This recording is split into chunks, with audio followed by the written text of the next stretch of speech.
राम राम साथियों। आज हम हिंदी साहित्य के इतिहास का काल विभाजन के बारे में अध्ययन करेंगे। काल विभाजन से तात्पर्य है कि किसी समय विशेष में कौन सी प्रवृत्ति या विशेषता प्रधान रही, उसके आधार पर अलग अलग काल का विभाजन किया गया है या हिंदी साहित्य में अलग अलग कालों को बताया गया है। जैसे हम हिस्ट्री में पढ़ते हैं प्राचीन काल, मध्यकाल, आधुनिक काल, इसी तरह हिंदी साहित्य का प्रारंभ जब से माना गया है या हिंदी साहित्य का इतिहास जब से शुरू होता है तब से हिंदी साहित्य को अलग अलग कालों में विभाजित किया गया है। और यह विभाजन किसी समय विशेष में कौन सी प्रवृत्ति प्रधान रही है, उस प्रवृत्ति के आधार पर अलग अलग साहित्यकारों ने हिंदी साहित्य के इतिहास का अलग अलग काल विभाजन किया है। जैसे आचार्य रामचंद्र शुक्ल ने हिंदी साहित्य के आदिकाल का नाम वीर गाथा काल नाम दिया था, क्योंकि उन्होंने हिंदी का जो जब से प्रारंभ होता है हिंदी साहित्य के इतिहास का, तब उन्होंने वीरता की जो प्रधान प्रवृत्ति है या युद्ध की प्रधान प्रवृत्ति है, क्योंकि जब हम हिंदी साहित्य के इतिहास में 10वीं शताब्दी की बात करते हैं तो उस समय भारत पर विदेशी आक्रमण शुरू हो जाते हैं और जो राजा इसका प्रतिकार करते हैं या वीरता के रूप में या फिर अलग अलग युद्ध कौशल के रूप में जो प्रतिकार वह करते हैं, तो उस प्रवृत्ति को आधार बनाकर आचार्य रामचंद्र शुक्ल ने हिंदी साहित्य के आदिकाल का नाम वीर गाथा काल रखा था। हिंदी साहित्य का आदिकाल या हिंदी साहित्य का काल विभाजन करने वाले जो साहित्यकार हुए हैं, सबसे पहले हम बात करते हैं कि हिंदी साहित्य के इतिहास का पहला ग्रंथ किसने लिखा।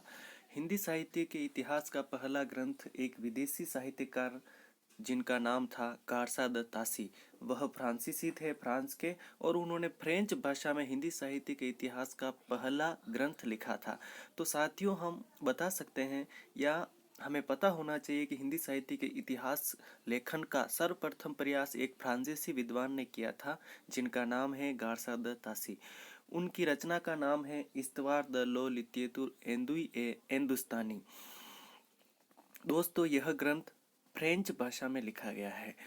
इसका प्रथम संस्करण, जिसका प्रथम भाग सन 1839 ईस्वी में प्रकाशित हुआ था और जिसका द्वितीय भाग सन 1847 ईस्वी में प्रकाशित हुआ था। प्रथम संस्करण का मतलब जो पहली बार किताब प्रकाश में आई या पहली बार जिस किताब का प्रकाशन हुआ, उस किताब के दो भाग थे। प्रथम भाग था 1839 ईस्वी में प्रकाशित हुआ और दूसरा भाग 1847 ईस्वी में प्रकाशित हुआ। गार्सा द तासी के इस्तवार द लो लितियतुर एंदुई ए एंदुस्तानी ग्रंथ का हिंदी अनुवाद एक भारत के विद्वान थे जिनका नाम है डॉक्टर लक्ष्मी सागर वार्ष्णेय, जिन्होंने हिंदी साहित्य का इतिहास नाम से गार्सा द तासी के ग्रंथ का अनुवाद किया था। हिंदी के एक प्रसिद्ध साहित्यकार हुए आचार्य रामचंद्र शुक्ल, उन्होंने इस ग्रंथ के लिए वृत्त संग्रह शब्द का प्रयोग किया है। इस ग्रंथ में कुल 738 साहित्यकार या लेखक या कवि सम्मिलित हैं, जिसमें अधिकांश उर्दू के कवि सम्मिलित किए हैं गार्सा द तासी ने। इस ग्रंथ में काल विभाजन का कोई प्रयास नहीं किया गया है। कवियों को अकारादि क्रम के अनुसार स्थान दिया गया है। अकारादि क्रम से तात्पर्य होता है कि जिस प्रकार हिंदी की बारकड़ी शुरू होती है अ से, तो कोई भी कवि हो, चाहे वह रीतिकाल का हो चाहे आधुनिक काल का हो, अगर अ से उसका नाम शुरू होता है तो सबसे पहले उसको स्थान दिया जाएगा। यह वैज्ञानिक दृष्टि से सही क्रम नहीं माना गया है या सही काल विभाजन नहीं माना गया है, यह अवैज्ञानिक काल विभाजन है। तो दोस्तों, जिन्होंने हिंदी साहित्य का प्रथम इतिहास ग्रंथ लिखा, उन्होंने काल विभाजन का कोई प्रयत्न नहीं किया। उन्होंने सिर्फ हिंदी की बाराखड़ी के अनुसार कवियों को अपने ग्रंथ में सम्मिलित कर लिया। इसमें काल विभाजन का कोई विशेष प्रयास भी नहीं किया गया है। हिंदी साहित्य के इतिहास का जो दूसरा ग्रंथ लिखने वाले थे भारतीय विद्वान, भारतीय साहित्यकार, जिनका नाम था ठाकुर सीम सिंह सेंगर। हिंदी साहित्य का इतिहास लिखने का जो दूसरा प्रयास किया था, उन्होंने किया था ठाकुर सीम सिंह सेंगर ने। उनकी रचना का नाम है सीम सिंह सरोज, जो सन 1883 में प्रकाशित हुई थी। इस पुस्तक में उन्होंने 1003 कवियों लेखकों का वृत्त संग्रह सम्मिलित किया है। वृत्त संग्रह से दोस्तों तात्पर्य होता है जीवन चरित्र, मतलब 1003 कवियों या लेखकों का जीवन चरित्र इस ग्रंथ में सम्मिलित किया है। शुक्ल जी ने इसे भी वृत्त संग्रह नाम दिया है। इन्होंने हिंदी साहित्य का प्रारंभ विक्रम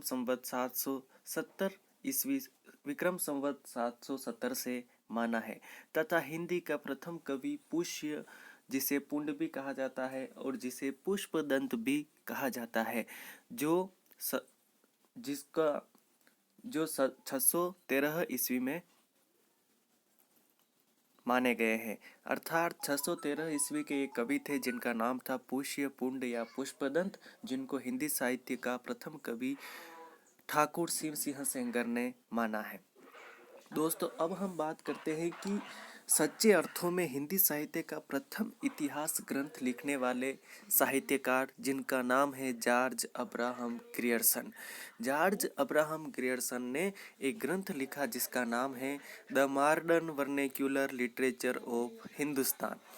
इससे सच्चे अर्थों में हिंदी साहित्य का प्रथम इतिहास ग्रंथ कहा जा सकता है, ऐसा किशोरीलाल गुप्त ने कहा है।